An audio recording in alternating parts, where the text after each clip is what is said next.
In the golden woods of Lothlórien, Celeborn looked upon Gimli, son of Glóin, and spoke with a bitterness older than kingdoms. He said he had no love for dwarves of any race. He had never forgiven them for the destruction of Doriath, and had he known that they had stirred evil in Moria, he might have denied the Fellowship entry altogether. This was not prejudice born of rumor. It was grief that had lived for 6,000 years. And Gimli carried his own inheritance of memory. His father had once been imprisoned without trial in the halls of Thranduil. His people had been hunted, mistrusted, and spoken of as lesser by those who claimed to be the firstborn of the world. The enmity between elves and dwarves is not a simple rivalry. It is not a trope of fantasy. It is a tragedy layered across ages. And it begins long before the Fellowship, long before Moria, before even the rising of the sun. It begins with a necklace, a king's pride, and a lie that changed history. The Nauglamir was the greatest work the dwarves of Nogrod had ever wrought. Forged in the Blue Mountains during the First Age, it was crafted for Finrod Felagund, who had walked in friendship with them and paid them honorably for their skill. It was light as woven silk, strong as tempered steel, and set with gems brought from Valinor itself. It was a masterpiece born of trust. And then Finrod died. Through ruin and war, the Nauglamir eventually came into the possession of Thingol, king of Doriath. Thingol was ancient even among elves. He had walked beneath the light of the two trees. He had seen Valinor. And now he possessed something beyond price. A Silmaril, wrested from Morgoth's crown by Beren and Luthien. Thingol desired to unite the Silmaril with the Nauglamir, the greatest jewel of the elves set within the greatest craft of the dwarves. He summoned craftsmen from Nogrod to perform the work. They agreed. When it was finished, the result was unlike anything the world had seen. The Silmaril blazed with an inner fire, and the dwarven gold held it like a crown of stars. And something shifted. The dwarves looked upon the necklace and remembered that their fathers had forged it. They saw the Silmaril blazing within their work, and in that moment they claimed it. They argued that Finrod was dead, that the Nauglamir had been their creation, that Thingol had no right to deny them what their craft had made. Thingol's pride answered before his wisdom could. He mocked them, called them stunted, accused them of greed and treachery within his own halls. He refused payment. He refused compromise. In fury and humiliation, the dwarves killed him where he stood. They fled with the Nauglamir into the night. Most were hunted down and slain by the elves of Doriath. Only 2 survived, and those 2 returned to Nogrod. They did not tell the full truth. They claimed Thingol had betrayed them, that he had refused payment and ordered their deaths, that they had acted only in self-defense. Nogrod believed them. And so the dwarves raised an army.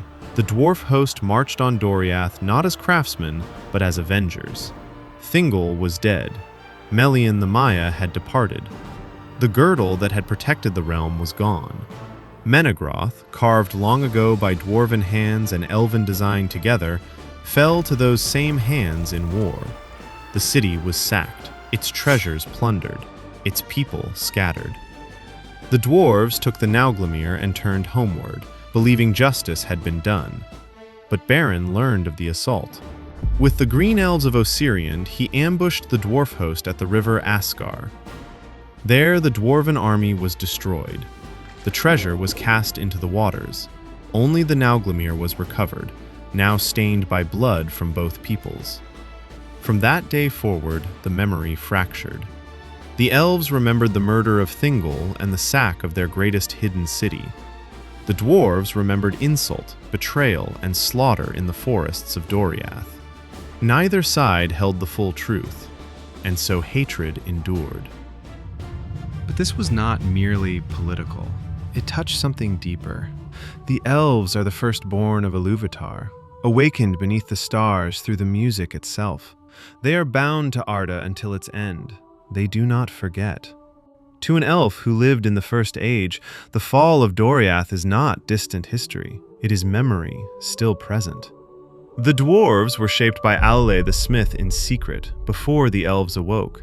When Iluvatar confronted him, Aule repented, and Iluvatar, in mercy, granted the dwarves independent life. They too became children of Iluvatar, but their beginning was different. And Iluvatar said to Aule, "Often strife shall arise between thine and mine, not as a curse, as a recognition. Elves tend to preserve. They love what grows and endures. Their cities rise from living trees. Their songs remember what once was. Dwarves shape. They delve. They carve mountains into halls that will outlast forests. Their songs celebrate craft and endurance. Neither vision is lesser, but they are not the same. And when pride meets pride, when ancient grief meets inherited memory, even beauty can become a weapon." There was a time when that wound nearly closed. In the Second Age, the dwarves of Khazad-dûm and the elves of Eregion forged a friendship unmatched in history. Celebrimbor and Narvi worked side by side. The doors of Durin were wrought as a symbol of trust, openable by any who spoke the word friend. Mithril flowed from the depths, and the elves devised Ithildine to honor it. For a time, the memory of Doriath did not rule them. Then Sauron destroyed Eregion. Khazad-dûm survived, but the bridge between them was broken, and in the Third Age, the dwarves delved as they always had, deeper, further, following veins of Mithril into the roots of the world. In the deepest places, something older than memory awoke. A Balrog of Morgoth. Khazad-dûm fell. To the elves of Lothlórien, who had once been neighbors and allies, the ruin of Moria was another echo of dwarven ambition bringing shadow to the world. Celeborn did not forget. The woodland realm held its own scars. Thranduil's father, Orifer, had come from Doriath. He had seen Menegroth in its splendor. He had seen it fall. To Thranduil, the sack of Doriath was not legend. It was inheritance. When Thorin Oakenshield and his company stumbled into Mirkwood, Thranduil did not see hungry travelers. He saw dwarves. And dwarves, in his history, had slain kings and burned halls, so he imprisoned them, without trial, without mercy. Thorin, in turn, saw only elven arrogance, and when Thranduil later came to Erebor seeking recompense, old grievances nearly ignited into war again. It was a cycle sustained by memory. Then came the Fellowship. Gimli entered Lothlórien expecting rejection. He was blindfolded, watched carefully, judged before he spoke. Then Galadriel addressed him not as a dwarf, but as Gimli. When he asked for a strand of her hair as remembrance, she gave him 3. This was no small gesture. Feanor himself had once begged for a single hair and been refused. Yet to Gimli, she gave freely. Because she saw not the echo of Doriath, she saw the individual. And Legolas, son of Thranduil, learned the same lesson in the glittering caves. Through Gimli's words, he saw that stone could hold wonder as surely as trees held light. Their friendship was not inevitable, it was deliberate. In the Fourth Age, Legolas sailed west, and Gimli went with him. For the first time in history, a dwarf was granted passage to the Undying Lands, at Galadriel's request.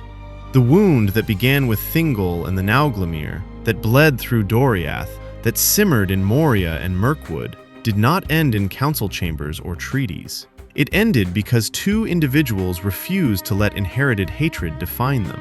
The enmity between elves and dwarves lasted 3 ages. It survived kingdoms, wars, and the fall of cities, but it did not survive friendship. And that is the quiet truth beneath the tragedy. History can wound, memory can harden, but even grief 6,000 years old can yield, if someone chooses to see the person before the past.